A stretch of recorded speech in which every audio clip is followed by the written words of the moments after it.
손흥민이 LAFC에 복귀하자마자 미국 MLS는 전례가 없는 특별 대우를 하며 사상 초유의 결단을 내렸다. 이 소식을 접한 일부 전문가들은 메시도 누리지 못한 전례가 없는 결정이라고 말하면서 손흥민을 메시와 어깨를 나란히 하는 슈퍼스타로 MLS가 공식적으로 인정한 조치다. 대한민국 축구 역사상 일어난 적이 없는 어마어마한 사건이라고 말해 팬들의 관심이 집중되고 있습니다. 도대체 어떤 상황인지 더 풋볼이 자세히 알아보겠습니다.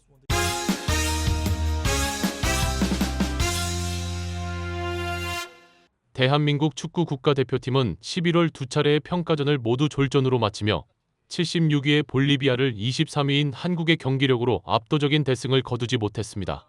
그것도 모자라 두 번째 경기였던 가나와의 경기에서는 질 뻔한 경기를 겨우 골을 넣고 1대0으로 이긴 경기 결과에 대해 많은 축구 전문가들은 이대로 가면 월드컵 본선에서 3전 전패, 10골 이상 먹고 질 것이라고 말하고 있어 홍명보는 대한민국 축구 팬들에게 엄청난 스트레스를 안겨주고 있습니다.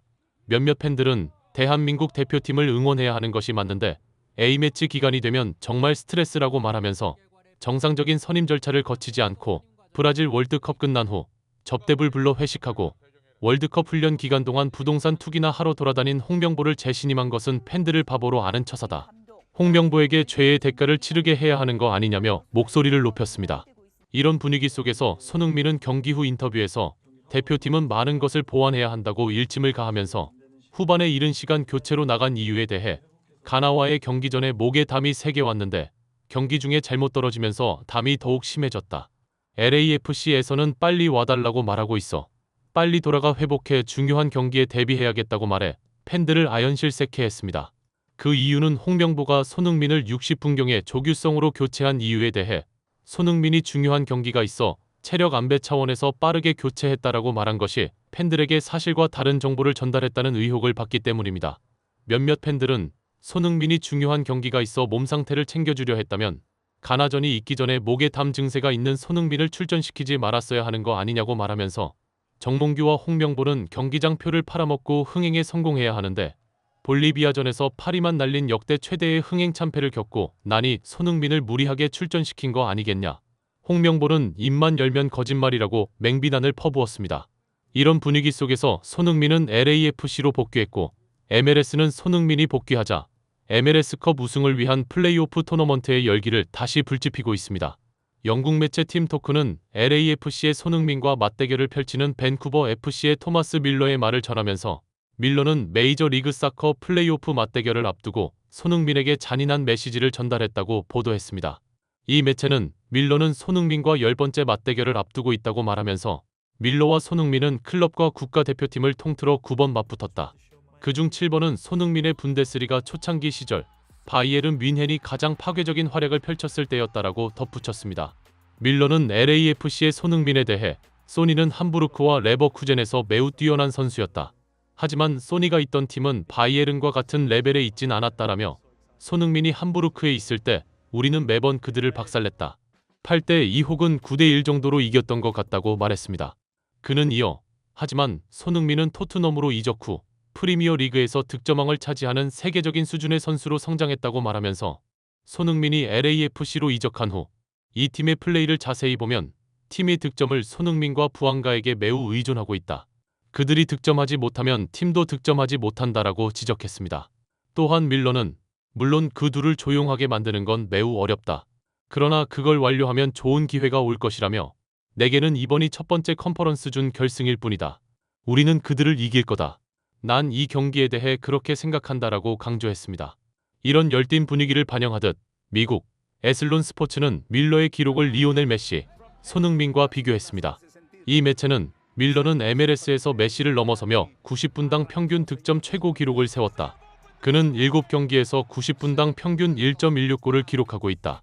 이는 메시가 기록한 1.08골, 그리고 손흥민이 기록한 1.0골을 추월하는 기록이라며 밀러는 정규 시즌에서 8월 17일 휴스턴과 데뷔전을 제외하고는 모두 득점을 올렸다라고 전했습니다. 이 기록에 대해 일부 전문가들은 밀러는 지금까지 출전한 10경기에서 9골 4도움을 기록하고 있고 손흥민은 12경기에서 10골 4도움을 기록하고 있어 저런 산술적인 수치가 나오는 것이라고 말하면서 이번 여름에 함께 이적했는데 밀러는 10경기에 출전했고 손흥민은 12경기에 출전했다는 것은 대단히 많은 것을 시사하는 것이라고 말했습니다. 이들은 이어 손흥민은 LAFC로 이적을 발표하고 3일 만에 갖게 된 시카고 파이어와의 원정 경기에 후반 교체로 선발 데뷔를 한다고 말하면서 이 당시 손흥민의 선발 데뷔전은 엄청난 화제를 몰고 왔는데 그 이유는 이적 발표 3일 만에 팀 훈련도 하지 않고 선발 데뷔전을 손흥민이 강행하며 밀어붙였다는 사실이라고 말했습니다. LAFC의 좌측 풀백 홀링스 헤드는 손흥민이 시카고 파이어와의 원정 경기에서 후반 교체로 선발 데뷔전을 가진 것에 대해 대부분의 스타들은 자신이 준비되면 경기에 출전하겠다고 하면서 1주나 2주 후에 경기에 나서는데 소니는 이적 발표 3일 후에 시차 적응도 되지 않고 팀 훈련도 되지 않은 상황에서 경기에 나섰다고 말하면서 우리는 소니가 보여준 열정을 보며 큰 동기부여를 받았다고 말했습니다. 몇몇 전문가들은 밀러가 기록한 9골 중에 5골이 PK골이라고 말하면서 손흥민은 PK 없이 10골이기 때문에 기량면에서 밀러는 손흥민에게 비교할 선수가 아니다라고 말했습니다. 이들은 이어 기량면에서도 그렇지만 손흥민은 LAFC에 합류한 이후에 부안가의 득점력을 폭발시켰고 플레이오프 진출이 모호한 팀을 리그 4위로 끌어올리며 MLS 우승컵을 향해 팀 전체를 나아가게 하는 원동력이 되고 있다고 말하면서 밀러가 팀에 미치는 영향력은 손흥민에 비할 바가 아예 되지 못한다. 이게 승부를 가르게 될 것이라고 말했습니다. MLS 역시 이런 분위기를 알고 있는 듯 손흥민이 대표팀 A매치를 끝내자마자 곧바로 다음 시즌 개막식 일정을 발표해 팬들을 놀라게 했습니다. 그것은 다름 아닌 개막전에서 손흥민의 LAFC와 메시의 인터 마이애미가 격돌한다는 사실이었는데요. 이것이 팬들을 놀라게 한 이유는 이 경기가 열리는 장소가 LAFC의 홈에서 열리는 경기이지만 홈구장인 BMO 스타디움에서 열리는 게 아니라 LA 메모리얼 콜리세움에서 경기가 열린다는 것 때문입니다. 이 경기장은 1932년, 1984년 하계 올림픽 당시 메인 스타디움으로 사용된 곳이며 다가오는 2028년 LA 올림픽에서도 메인 스타디움으로 쓰일 상징적인 장소인데요. 글로벌 스포츠 언론 디 애슬레틱은 MLS는 다음 시즌 개막전을 손흥민과 메시의 맞대결을 의도적으로 성사시켰는데 이것은 MLS 역사상 최고의 흥행 카드이며 손흥민은 원정 경기에서 혼자 5만여 명을 동원한 티켓 파워를 가지고 있기 때문에 여기에 메시까지 합쳐지면 콜로세움 8만여 관중석은 모두 매진이 돼버릴 것이라고 설명했습니다.